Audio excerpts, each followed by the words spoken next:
Bismillahirrahmanirrahim. Assalamualaikum warahmatullahi wabarakatuh. Alhamdulillah, alhamdulillahirabbil alamin.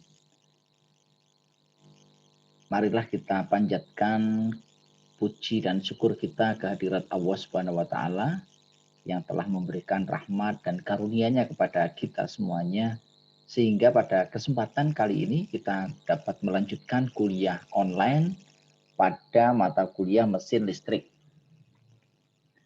Pada materi yang akan kita bahas pada hari ini, yaitu adalah tentang motor servo.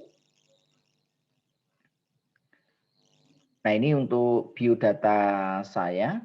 Apabila nanti ada yang ingin didiskusikan, ya, silahkan Anda bisa tulis di komentar YouTube, ya, atau bisa menghubungi lewat WhatsApp group yang sudah kita buat di kuliah kita, atau bisa ditulis di forum diskusi yang ada di e-learning Bismart, yaitu e-learningnya UNY. Nah, tujuan pembelajaran kita pada pokok bahasan motor servo adalah, mungkin sebelum Anda mengikuti kuliah ini masih bingung ini, ya, motor servo itu apa? Banyak yang belum paham, ya, atau belum kompeten lah ya tentang motor servo. Apa itu motor servo? Motor servo itu jenis apa sih? Apakah motor AC atau motor DC? Pemakaiannya untuk apa? Kelebihannya apa? Kekurangannya apa? Nah, ini penting sekali untuk Anda pahami, ya. Nah, setelah mengikuti kuliah ini, harapannya Anda menjadi lebih tercerahkan, Anda lebih paham, ya, sehingga nanti menjadi lebih kompeten. Nah, sehingga ini nanti harapannya bisa menginspirasi Anda, ya, untuk belajar lebih jauh tentang seluk-beluk motor servo ini. Nah, sebelum kita masuk ke pembahasan, saya akan mengantarkan dulu, ya. Jadi pada era revolusi industri 4.0, di mana perkembangan ilmu dan teknologi itu sangat pesat, ya. Proses-proses produksi di industri ataupun peralatan-peralatan, ya, yang membutuhkan presisi tinggi itu membutuhkan penggeraknya dan sekaligus pengontrolan agar proses produksi ini, ya, bisa menghasilkan kualitas produk yang baik. Nah, proses produksi yang menghasilkan produk yang baik, maka prosesnya harus dikontrol, ya, digerakkan oleh mesin-mesin produksi yang dikontrol dengan baik. Nah, pengontrolan mesin-mesin produksi yang selama ini dipakai itu banyak menggunakan ini penggeraknya, motor AC dan motor DC. Kemarin kita sudah bahas secara mendalam, ya, mulai dari motor DC, ya, DC dengan penguatan terpisah, DC dengan penguatan sendiri, ada DC shunt, DC seri, DC kompon, sudah kita bahas semua. Yang kedua adalah motor AC, baik motor AC sinkron maupun motor AC asinkron. Baik motor AC induksi rotor lilit maupun motor induksi sangkar. Kita sudah bahas. Nah, permasalahannya adalah apakah motor AC dan motor DC ini mampu untuk memenuhi kebutuhan, ya, proses produksi yang ada di industri, terutama untuk industri-industri otomasi? Jawabannya tidak. Nah, oleh karena itu di sini perlu adanya apa? Inovasi. Sehingga muncullah di sini inovasi berupa apa? Motor servo sebagai mesin penggerak, ya, produksi-produksi yang handal, yang mempunyai presisi yang sangat tinggi. Ini sebagai pengantar. Harapannya nanti Anda bisa memahami ini, ya, dengan menjadi lebih baik. Nah, sekarang kita bahas tentang apa sebenarnya motor servo itu. Motor servo ini saya gambarkan, ya, yang kecil, ini yang cukup besar. Apa itu motor servo? Motor servo itu sebenarnya ya motor, ya, atau aktuator putar. Atau saya katakan di sini motor, ya, yang dirancang, ya, dengan menggunakan di sini adalah sistem kontrol memanfaatkan closed loop system, yaitu sistem berumpan balik. Kalau umpan balik mesti dia sistemnya tertutup, ya, atau dikenal dengan istilah servo. Sehingga dapat dikontrol untuk apa? Untuk menentukan dan memastikan posisi dari poros output motornya. Jadi di sini dapat saya katakan bahwa yang namanya motor servo itu adalah motor yang dilengkapi dengan apa? Dengan sensor, dengan controller, dan dengan aktuator, sehingga nanti motor servo ini bisa berputar, ya, menghasilkan putaran dengan presisi yang sangat tinggi sesuai dengan yang kita inginkan. Nah, sebenarnya di sini yang namanya motor servo itu bukanlah kelas motor tertentu. Kita kemarin sudah membahas tentang kelas motor, ya. Ada motor kelas A, kelas B, kelas C, kelas D, dan lain sebagainya. Itu untuk motor induksi. Nah, motor servo itu bukan kelas motor. Meskipun ya istilah motor servo itu sering digunakan untuk merujuk pada motor yang cocok untuk digunakan pada sistem kendali loop tertutup. Jadi ini bukan kelas motor ya pada motor induksi maupun kelas motor DC ya. Nah, bagaimana penggunaan dari motor servo ini ya? Motor servo itu banyak digunakan dalam aplikasi robotika. Jadi ini FMS, Flexible Manufacturing System ya. Terus untuk sistem automatic ASRS, Automatic Storage ya. Terus untuk AGV, Automatic Guide Vehicle ya. Maupun proses otomasi di industri, mesin CNC ya, ataupun proses otomatis yang lainnya. Nanti kita bahas secara detail ya penggunaan motor servo itu di mana saja. Ini hanya pengantar dulu ya. Nah, motor servo itu adalah mekanisme servo loop tertutup. Ya, di sini konsepnya adalah loop tertutup. Maka di sini nanti akan saya berikan konsep tentang kendali ya atau kontrol. Nah, yang namanya mekanisme servo dengan menggunakan loop tertutup ini pasti nanti ada umpan balik. Jadi nanti outputnya diukur dan diumpan balikkan dengan referensi. Sehingga nanti controller itu nanti dapat melakukan aksi kontrol sesuai dengan perbandingan antara set point dengan output yang muncul. Sehingga nanti apabila outputnya kurang, nanti dia akan menaikkan. Demikian juga sebaliknya, apabila outputnya kelebihan, nanti dia akan menurunkan. Sehingga nanti output ya dari motor servo ini benar-benar sesuai dengan set point. Nah, input ke controller dapat berupa sinyal analog maupun sinyal digital yang mewakili posisi yang diperintahkan untuk poros outputnya. Nah, di sini untuk sinyalnya ya ada bisa menggunakan sinyal analog maupun sinyal digital. Nah, untuk membahas ini ya mestinya Anda sudah mengikuti kuliah teknik digital, Anda sudah familiar ya, apa itu sinyal analog? Sinyal analog itu adalah sinyal yang kontinu. Sepanjang waktu dia selalu punya nilai, itu namanya sinyal analog. Nah, sedangkan sinyal digital, apa sinyal digital itu? Sinyal digital adalah yang sepanjang waktu nilainya diskrit. Hanya mempunyai dua kondisi, yaitu apa? 0 dan 1. 0 dan 1 sepanjang waktu.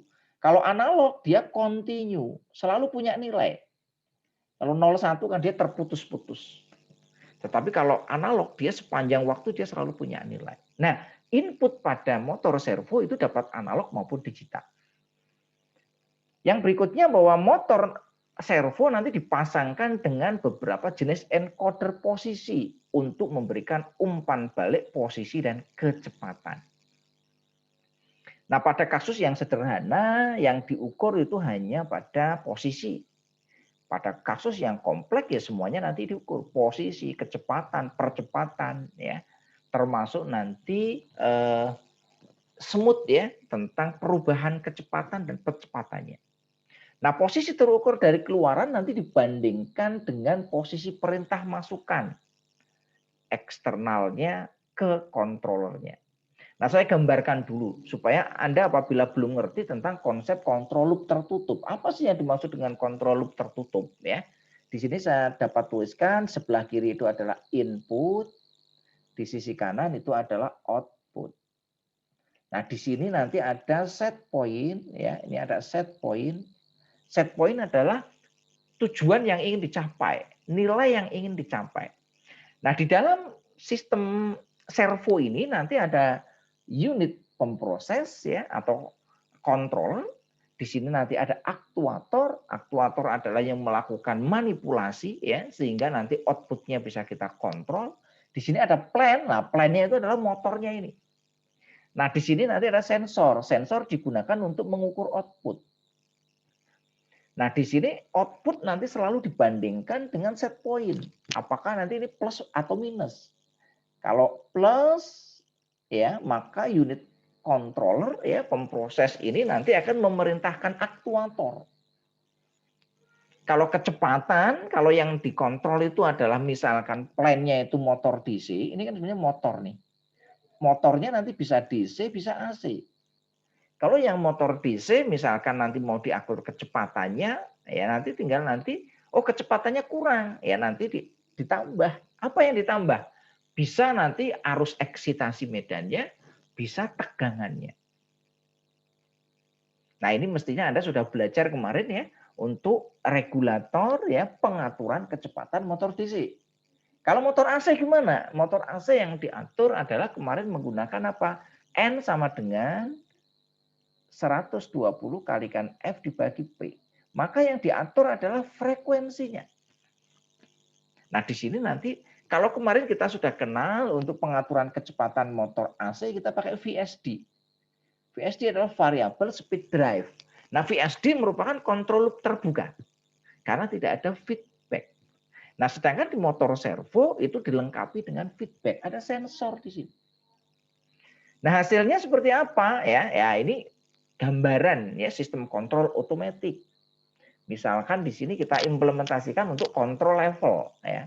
Saya punya di sini sebuah tabung atau tangki atau kolam ya yang nanti akan kita kontrol itu adalah volumenya. Kontrolnya pakai apa? Pakai controller. Misalkan di sini set point-nya, set value-nya 75%. Saya ingin di sini volumenya adalah 75%. Nah, untuk mendapatkan hasil 75%, maka di sini dibutuhkan adalah apa? Sensor.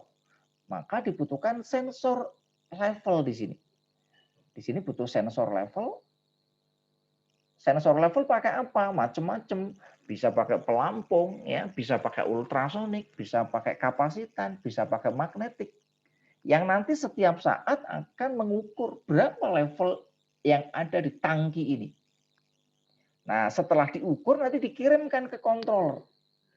Controller akan membandingkan. Ini contoh misalkan yang dikirimkan 50. Set point-nya 75. Maka berarti PV lebih rendah daripada SV. Sehingga controller nanti akan memerintahkan kepada siapa? Ini adalah control valve. Nah, control valve nanti akan secara otomatis akan diapakan? Dibuka lebih tinggi. Ya. Kalau di sini kontrolnya digital berarti nanti dibuka. Ya, kalau sudah penuh ditutup. Tapi kalau kontrolnya analog atau throttle ya nanti di sini bukaannya berapa persen? Berapa persen, ya? Ini nanti tergantung dari jenis sinyalnya tadi yang saya jelaskan ya, ada analog, ada digital. Sampai di sini bisa dipahami ya. Saya kira ini memang penting ya, membahas tentang motor servo tidak lepas dari materi tentang kontrol otomatis, kontrol digital. Nah, implementasi dari controller motor servo ya, itu nanti bisa menggunakan encoder optik ya, atau bisa menggunakan PID controller. Nah, PID controller nanti akan dibahas pada mata kuliah sistem kontrol digital. Apa itu PID? PID adalah proporsional, derivatif, dan integral. Yang tujuannya untuk apa? Ya, mengontrol ya agar respon dari motor servo ini menjadi tepat. Nah, secara umum ya controller PID ya itu digunakan untuk melakukan manipulasi karena sistem secara alami itu ada 3 macam respon. Respon pertama adalah underdamped. Underdamped itu artinya apabila sistem di motor dirubah, diminta untuk berubah, maka dia akan terjadi kesalahan seperti ini. Kesalahannya nanti akan turun, lama-lama nanti dia akan mencapai set point. Yang kedua ada respon yang namanya overdamped. Overdamped itu respon sistem untuk mencapai set point itu waktunya lama. Ini yang warna biru. Nah, yang terakhir itu adalah sistem yang namanya critically damped. Nah, controller PID itu tujuannya adalah untuk mencapai agar motor servo ini ya bisa mencapai di sini critically damped. Gambarnya seperti ini. Nah, smooth ya. Dia nanti cepat mencapai set point ya dan tidak ada overshoot dan tidak ada error. Nah, nanti kalau Anda belajar tentang sistem kontrol PID, ada beberapa parameter yang kita perlu setting ya. Ada KP, yaitu koefisien proporsional, ada KI, koefisien integral, dan ada KD, koefisien derivatif. Nah, sifat dari KP itu apa? Di sini ada 4 parameter, ya variabel yang perlu kita perhatikan. Yang pertama rise time. Apa itu rise time? Rise time adalah waktu yang dibutuhkan dari titik 0 menuju ke set point. Berapa rise time-nya? Di sini kita bisa lihat, ini bisa kita ukur. Ini namanya rise time, T1. Ini T1 itu rise time. Kalau yang ini T1-nya di sini, ya, itu rise time. Yang kedua adalah overshoot. Overshoot itu lonjakan seperti ini, yang di sini ini, ya. Ini overshoot. Ini juga overshoot. Yang ketiga, settling time. Settling time adalah waktu yang dibutuhkan untuk mencapai settle. Settle itu sudah posisi yang stabil. Settle. Kapan dia mencapai settle-nya waktunya? Yang terakhir adalah SS error. SS itu steady state error. Maka pada waktu dia mencapai stabil, apakah terdapat error atau tidak? Nah, pengaturan menggunakan PID itu nanti ada karakteristiknya. Pengaturan KP apabila kita melakukan menaikkan nilai dari koefisien proporsional, maka rise time-nya akan turun. Tetapi overshoot-nya naik. Settling time-nya perubahannya kecil, error steady state-nya turun. Demikian juga untuk KI di sini ya, rise time-nya turun. Overshoot-nya juga naik ya, settling time-nya naik, steady state-nya turun. Kalau untuk derivatif dia rise time-nya tidak banyak berubah, ya overshoot-nya turun, settling time-nya turun, dan untuk steady state error-nya adalah tidak banyak berubah. Nah, di sini controller PID itu dapat dilakukan secara otomatis maupun manual. Apabila nanti diterapkan pada motor servo ya, yang menggunakan kontrol PID, ini dapat kita cari ya secara otomatis maupun manual.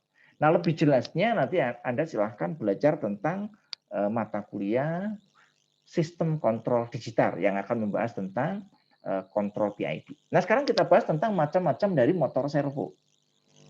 Ini beberapa contoh ya, motor servo ada banyak jenisnya, ukurannya, dan lain sebagainya. Nanti kita bahas ya detailnya nanti seperti apa. Nah, yang berikutnya adalah kita bahas tentang tipe driving device-nya. Ada beberapa ya tipe dari driving device. Yang pertama menggunakan mechanical device, yang kedua menggunakan electromechanical device.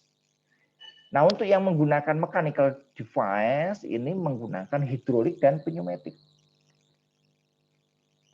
Keunggulannya apa di sini ya? Strukturnya simple ya, sederhana. Harganya kompetitif. Kelemahannya apa? Akurasinya rendah.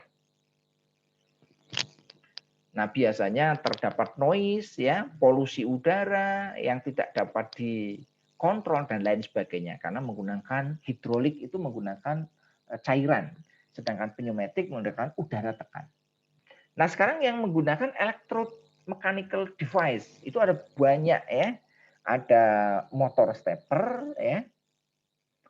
Dari sisi harga itu kompetitif, kontrolnya sederhana, tapi kelemahannya di sini ada noise, ya, ada vibrasi, ada gaya untuk driving yang cukup besar, ya, ukurannya besar, ya, ya ukuran besar tidak ada ya untuk motor stepper, semuanya ukurannya kecil. Nah, untuk yang kedua adalah yang kemarin sudah kita bahas, yaitu adalah menggunakan motor induksi. Ini kemarin sudah kita bahas ya. Harga sangat kompetitif ya, performansinya bagus. Kelemahannya memang ini untuk presisi yang tinggi itu tidak bisa. Nah, yang keempat itu adalah motor linier ya. Keunggulannya di sini. Tapi harganya mahal. Nah, sehingga sekarang yang lagi ngetren itu adalah penggunaan motor servo ini. Ini keunggulannya dia ya, presisinya tinggi, dayanya juga tinggi ya, ukurannya juga bermacam-macam, yang rendah sampai yang tinggi ya. Noise dan vibrasi bisa kita tekan ya. Maintenance-nya mudah ya, tahan terhadap lingkungan yang ekstrim ya. Tapi ya dari sisi harga di sini adalah tidak terlalu mahal. Tetapi dibanding dengan motor induksi ya tetap lebih mahal ya. Sehingga di sini nanti yang banyak digunakan sekarang adalah di sini.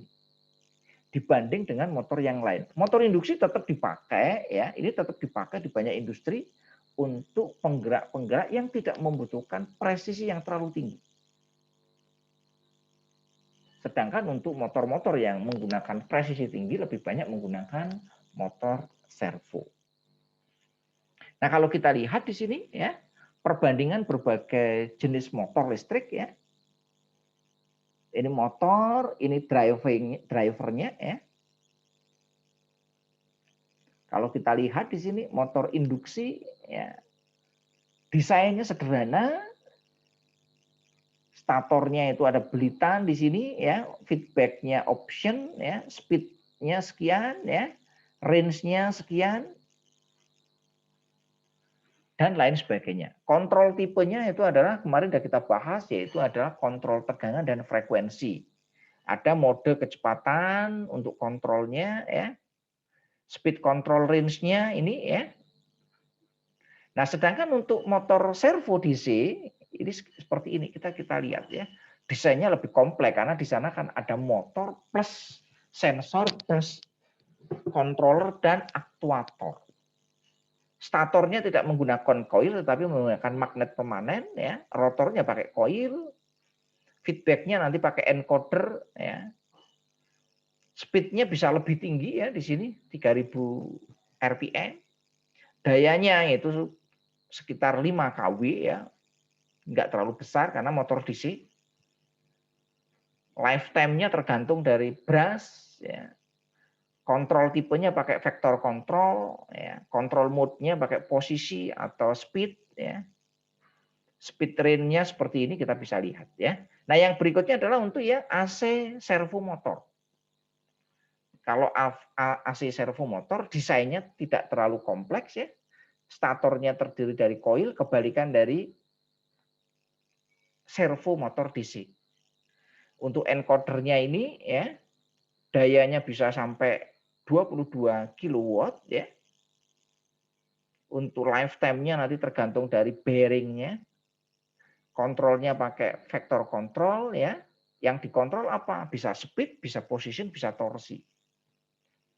Nah, yang berikutnya adalah induktif AC servo motor. Ini yang servo motor menggunakan induktif. Kalau ini menggunakan motor sinkron ya. Nah, kita bisa lihat desainnya sederhana. Statornya nanti pakai belitan, rotornya juga pakai belitan, feedbacknya nanti ada encoder ABC ya. Untuk speednya ini ya bisa sampai 20.000, sangat tinggi. Dayanya juga bisa sangat tinggi sampai 55 kW ya. Saya kira yang lain hampir mirip ya. Nah, desain dari motor servo seperti apa? Kita bisa lihat seperti ini ya. Di sini ada beberapa jenis ya, baik motor servo yang AC maupun DC. Nah, kita bisa lihat di sini nanti ada encoder, ya, ada belitan stator, ada magnet permanen, ya, ada stator yang ada di inti, ada poros dan lain sebagainya. Nah, ini kalau kita lihat ya, tampak samping dari desain motor servo ya. Di sini ada konektornya, di sini ada belitan medannya, di sini ada statornya, di sini ada frame-nya. Kita bisa lihat ya, di frame.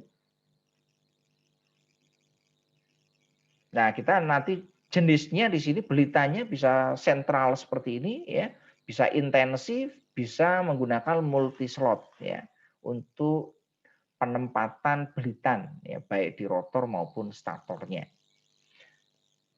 Nah, ini ada dua tipe, yaitu tipe lying type atau IPM dan attached type atau SPM.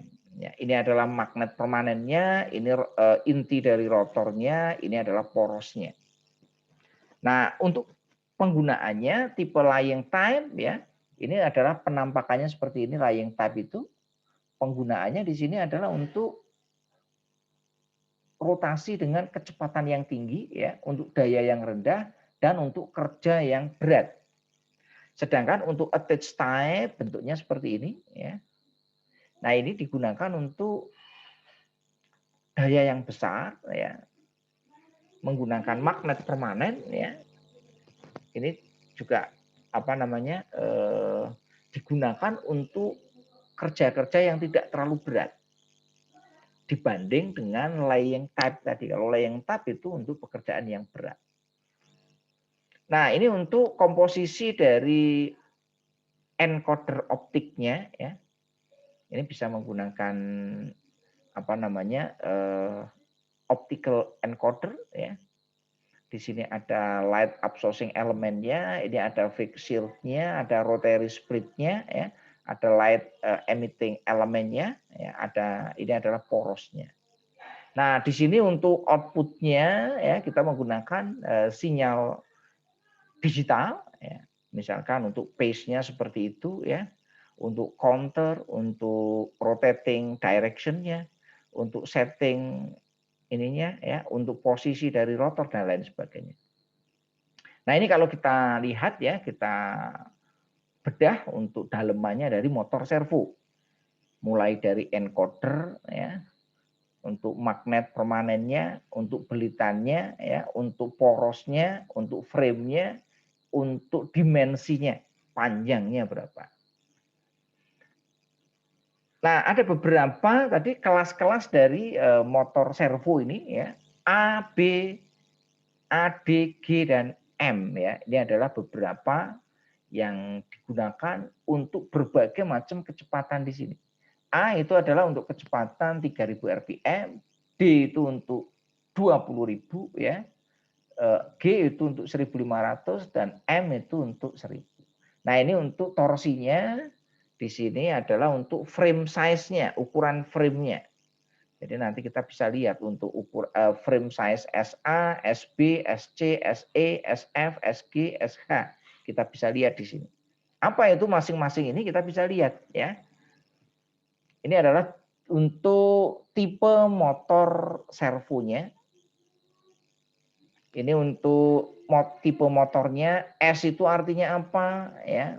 B itu artinya apa? S itu artinya solid. Kalau H itu artinya hollow type. Kalau B itu menandakan ukuran dari fling-nya. Kalau A itu 40 ya, B itu sekian sampai J itu 280. Itu ukurannya. Yang berikutnya P itu apa? Menandakan di sini adalah input power-nya atau dayanya ya. Ini yang 04 itu menandakan capacity ya. Ini untuk A menandakan rated kecepatan tadi ya. E itu menandakan encoder, K itu menandakan untuk porosnya. 1 itu menandakan oil seal atau brake-nya, pengereman. G2 itu gear-nya. Dan yang 3 itu adalah rasio dari gear-nya. Nah, ini contoh ya. Ini model name-nya ya. Misalkan APM S series, APM P series. Nah, kita bisa lihat range-nya gimana. Nah, ini didapatkan dari mana? Ya, ada di data sheet-nya setiap produk dari motor servo ini. Nah, kita harus baca di sana. Feedback-nya gimana ya? Spesifikasinya ya, termasuk dayanya, apakah 1 fast, 3 fast dan lain sebagainya. Berapa tegangannya ya. Aplikasinya untuk apa? Nah, di sini bisa kita gunakan ya untuk peralatan semikonduktor ya, meshing tool, special purpose machine, packing and food process machine, medical equipment, defense industry dan lain sebagainya. Yang berikutnya untuk APM series dan APMH series ya, kita bisa lihat di sini. Ini contoh motor servonya. Ini untuk range-nya, ini feedback-nya, spesifikasinya, aplikasinya di mana. Nah, ini sama untuk MDM series ya. Ini MDM series. Ini data yang bisa kita dapat ya menggunakan motor DC servo ya. Nah, tipe motor servo itu bisa menggunakan motor AC, motor DC, atau bisa menggunakan brush ataupun brushless, atau bisa menggunakan motor sinkron maupun asinkron. Jadi motor servo itu bisa menggunakan berbagai macam motor yang ada, yang seperti kita sudah bahas. Nah, ini untuk DC motor, nanti ada brush dan brushless. Kalau yang belum jelas apa itu brush dan brushless, silakan lihat di video tentang mesin DC, baik motor maupun generator. Yang kedua bisa menggunakan AC motor, bisa pakai motor sinkron maupun asinkron. Nah, ini pokok bahasan di sini nanti ada di motor sinkron atau generator sinkron ya. Ini nanti ada di motor induksi. Sudah saya bahas semua videonya ya. Nah, ini kita lihat ya, ini yang menggunakan motor sinkron, ini yang menggunakan motor asinkron atau motor induksi. Nah, kalau kita lihat di sini ya, ini adalah statornya, ini adalah rotornya. Nah, sehingga kita bisa lihat di sini. Ini ada cylindrical frame-nya ya, ini ada belitan stator ya, ini ada lead wire-nya, ini ada armatur coil-nya. Ini nanti untuk rotornya kita bisa lihat di sini. Nah, ini untuk gambaran ya motor servo itu nanti seperti apa. Intinya nanti ya ada motor yang dikombinasikan dengan sensor, terus ada controller dan juga nanti ada aktuatornya. Nah, ini adalah contoh tipe motor servo AC yang digunakan pada mesin las. Ini banyak digunakan mesin las yang membutuhkan presisi yang sangat tinggi. Itu dapat menggunakan motor AC ya. Ini untuk motor DC juga bisa digunakan. Mesin-mesin las yang ada di industri otomotif ya. Ini banyak juga menggunakan ini. Nah, ini adalah untuk motor servo dengan menggunakan motor DC brush yang menggunakan sikat ya. Atau bisa juga menggunakan brushless. Atau bisa juga menggunakan motor universal. Universal itu bisa menggunakan AC maupun DC. Sama ya, ini untuk las ya, ataupun untuk berbagai macam aplikasi yang lain. Nah, ini contoh untuk ya prinsip kerja dari motor servo ini. Kita bisa lihat di sini ya. Di sini ada unit controllernya. Ini ada controllernya dengan menggunakan kontrol digital maupun analog ya. Ini kontrol unitnya, nanti di sini ada motornya dihubungkan dengan gear assembly-nya. Di sini nanti ada positioning sensing device-nya. Sehingga nanti bisa menghasilkan kontrol yang presisi. Nah, kita bisa lihat di sini ya. Untuk aplikasi dari motor servo ini. Nah, di sini kita bisa lihat ya untuk transportasi, untuk posisi kontrol sumbunya, untuk traverse, untuk filling system ya, untuk rotation, transportation, clamping, feeding, tuning operation dan lain sebagainya. Ini adalah beberapa aplikasi. Nah, mesinnya kita bisa lihat di sini ya.